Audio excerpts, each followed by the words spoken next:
I was on vacation a few weeks ago and, I was sitting out there by the pool. It was nice and warm. I was in the sun. I was chilling. Bob Marley was playing, on the speakers in the background. And I started thinking about all this Age of Aquarius stuff that everybody was talking about. And I started wondering, what would it really be like to experience a world where men and women are both evolved to the same level and they actually have the ability to form progressive, loving, mutually beneficial, reciprocal relationships that grow and enrich everybody that those relationships affect. And then I realized we ain't there yet. I honestly believe that humanity is still several generations removed from a time where there will be widespread healthy relationships among heterosexual men and women. Now, I can only speak in depth to relationships between men and women because those are the only kinds of relationships that I've been in. Y'all will have to give me some feedback to help me to understand what is going on in other kinds of dynamics outside of the heteronormative norm.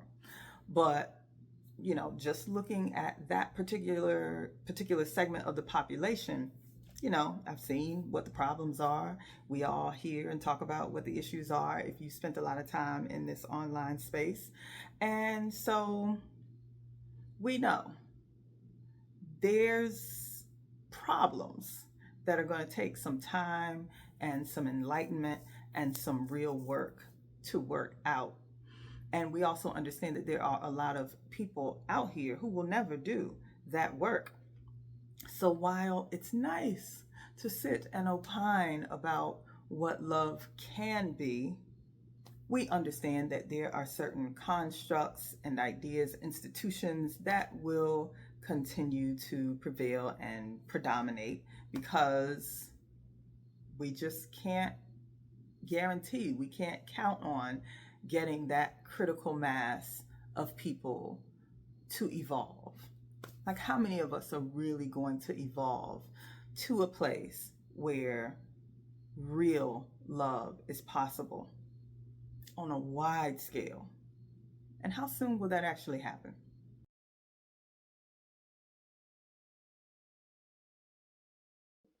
People have to have a balance of ideals coupled with the practical tools to help them navigate everyday life.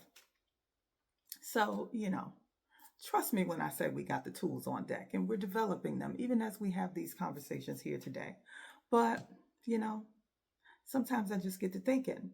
And what I was thinking when I was sitting out there by that pool, it just is way outside of the box of all of these norms that everybody keeps trying to squish us into. Just sit and listen to some of the things that I'm saying and see if you can pick up what I'm putting down. And if you can't, cool, I understand.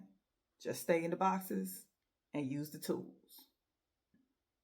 My perspective is that of a 43-year-old divorcee with children whose biological clock is not ringing her ear off and who does not see marriage as the end all be all to life. It's not the worst thing in the world. It's not the best thing in the world. It is a tool, in my opinion, and from my perspective. So my encouragements in the next part of this video are very much informed by that perspective. And I would posit that this perspective is a much needed one in a world where people are falling all over themselves and doing all kind of crazy mess to find that partner that they may never find. And if they do find that partner, the situation might not be all it's cracked up to be for them. It may not be quite what they expect. I am just here to present more ideas. They're not new ideas. They're ideas that have existed since time immemorial, but I'm just here to remind some of us that there are other ideas. I'm about to say something that could absolutely blow your mind. There are some naturally born female humans in this world who do not carry themselves under quote unquote feminine energy naturally. And there are some natural born male humans that do not carry themselves as what would be considered the traditional presentation of masculine. In other words, gender is not black and white. Really? Well, that's what millions of people around the world have been trying to tell us for years now. I mean, obviously. But what that also means is that if gender is not black and white, then gender roles are not black and white, which means that there is more than one way for a man and a woman who choose to be together to carry themselves in a relationship. I understand that to a large degree the world functions in a particular way, and that if you want the things that we're told to want, if you want to compete on the level that we are all guided to compete in this world, if you want to follow the standard narrative and take the standard path in your life, then there are certain rules by which you need to play. And if you want to have a successful, quote unquote, successful relationship, then there is a certain structure that is accepted by the society at large, and that will be in some ways easier for you to follow. Hence the masculine and feminine wars that we have going on right now. Unfortunately, that particular model has been proven to be inadequate in so many ways. I mean, if there was a 50, 60, 70% failure rate in any other area of life, we would consider that failure, right? And yet we continue to try to squeeze ourselves and our loved ones and people we don't even know from a can of paint into this standard traditional narrative of masculine and feminine relationship and gender roles. Now, if those roles suit you well, then what's wrong with it, right? Everybody serves their function, and a family unit or a community flows smoothly, and everyone is taken care of for the most part, and you get progress, right? But I've lived long enough to observe different kinds of relationships. I've seen relationships where the man is maybe a little bit more feminine presenting and the woman is a little bit more masculine presenting. And yeah, people talk a whole lot of shit about them, but guess what? Their household runs smoothly. They're happy with each other if they don't listen to, the naysayers outside of their relationship, because each person is operating in their God-given gift and their personality traits that come naturally for them.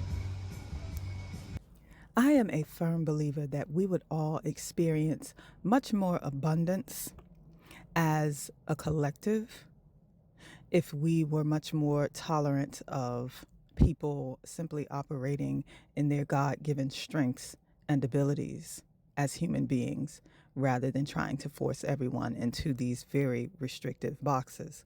Boxes that were designed primarily for us with macroeconomics and the politics of domination in mind. That's just one example. There are so many different configurations of how this thing can go.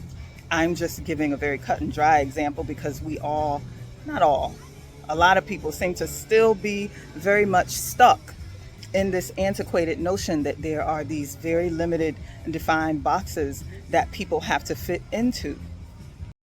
But listen, I do understand that femininity and masculinity have both become businesses and brands, and that it takes certain kinds of presentations to make the ideas that are being put forth palatable to the mediocre masses.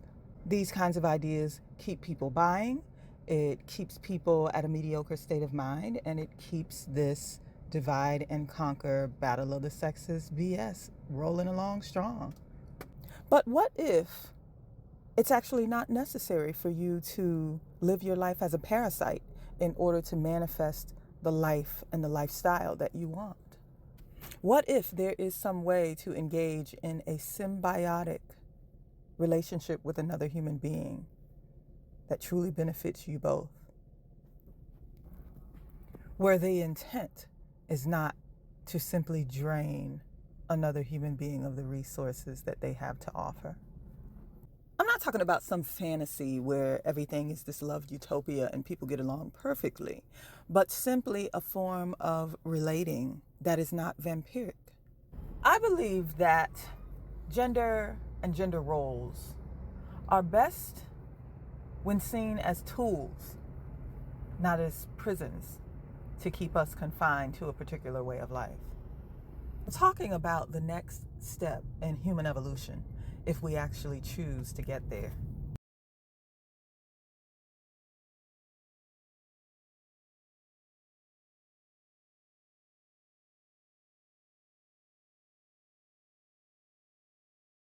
If two people can get out of their egos and be honest about what their interests and abilities are, they can find a way to make sure that each person is operating in their God-given gifts and abilities and use those abilities to meet the needs of the household, whatever they are. And I personally believe that when people are truly operating in their gifts, when they are being authentic in who they truly are, and they're in partnership with someone who compliments them and appreciates who they are and what they bring to the relationship, and when those two people are working together, genuinely, wholeheartedly working together to make sure that they are tending to each other's needs, because we all have needs in relationship. If we're going to be relating to one another, we have a need for reciprocity, right? If those things are done, it can work. And to hell with all the masculine, feminine, gender wars and all of these arguments about, trying to make all of the 8 billion plus people on this planet contort themselves into this one standard narrative that is being shoved down our throats through media over and over again every day. Now, if you want to follow that model, nothing wrong with that. There are certain rules of the games that you're going to have to play by, right? We all know that. And hey, let the best players win, right? But there's another way. There are many other ways.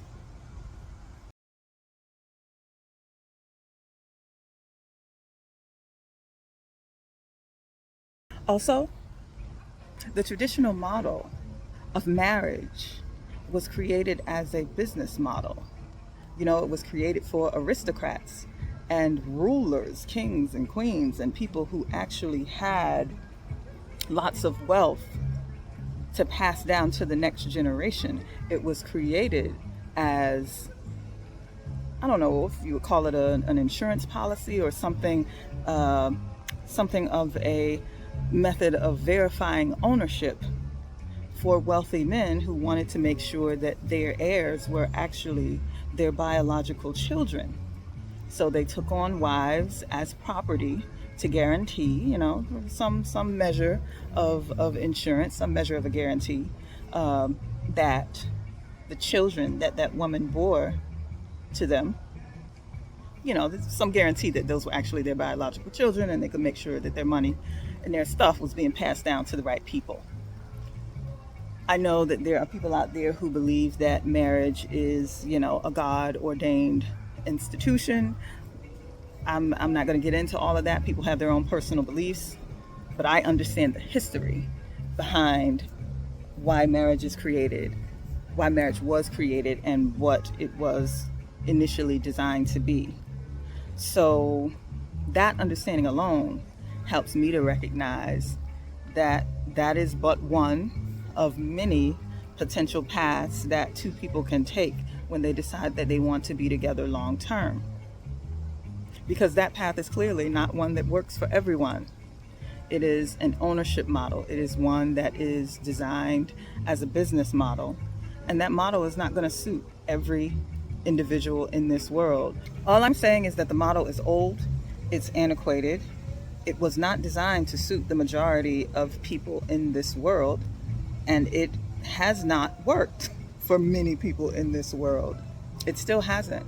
And until we as individuals and within our, relationships decide to evolve into a place where we can accept who we are as individuals and learn to appreciate the gifts and abilities that other people come to this world with, until we do that, we're not going to be able to partner properly. We're not going to be able to throw away this tiny little box of expectations and actually live fully. This whole idea that we have to return to the ways of the 1950s, that, you know, everybody's nostalgic for a period in history that never actually existed, for a sense of happiness and family, you know, utopia that never actually existed in this world.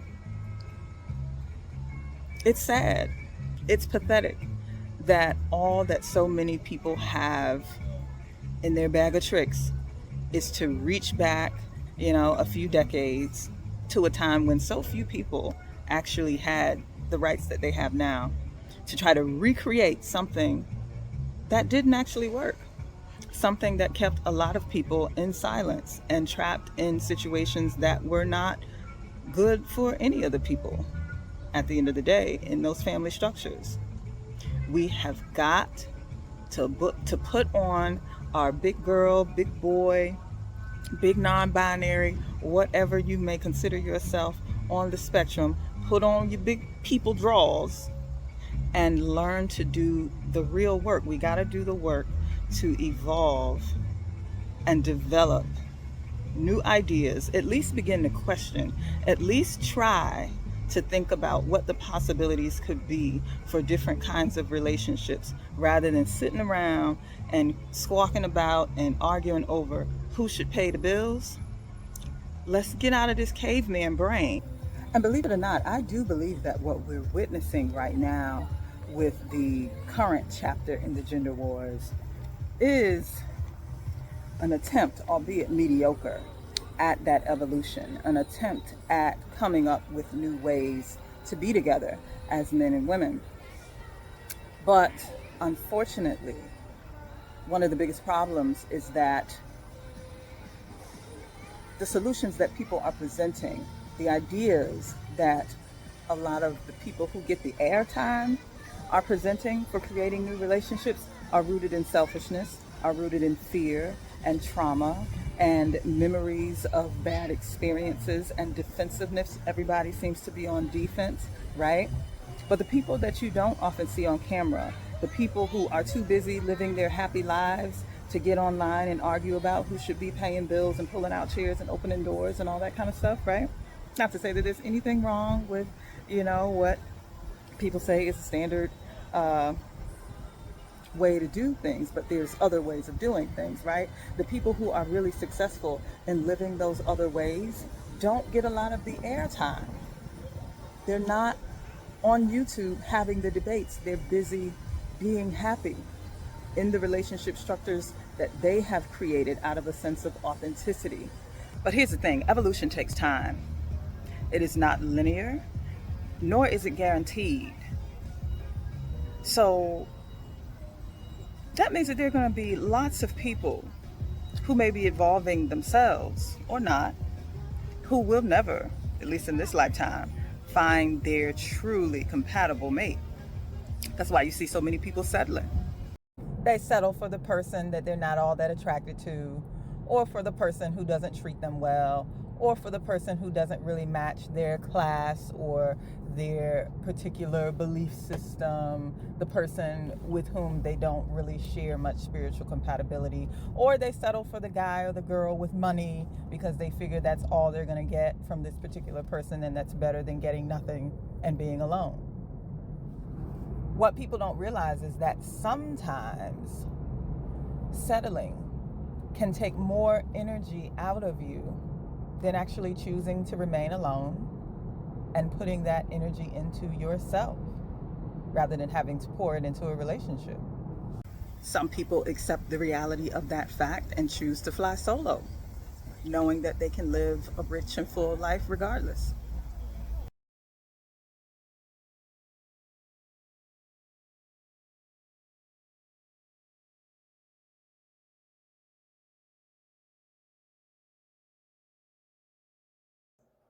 This is Inanna Joy, sharing a few of the things that I've learned and some things that I'm still learning with you. Thanks for jumping in the joy well with me, where we examine what it means to grow and to live and love through life's joy, pain, sunshine, or rain. In the joy well, you will follow your bliss to your purpose. You will align with your joy and live well. See you soon.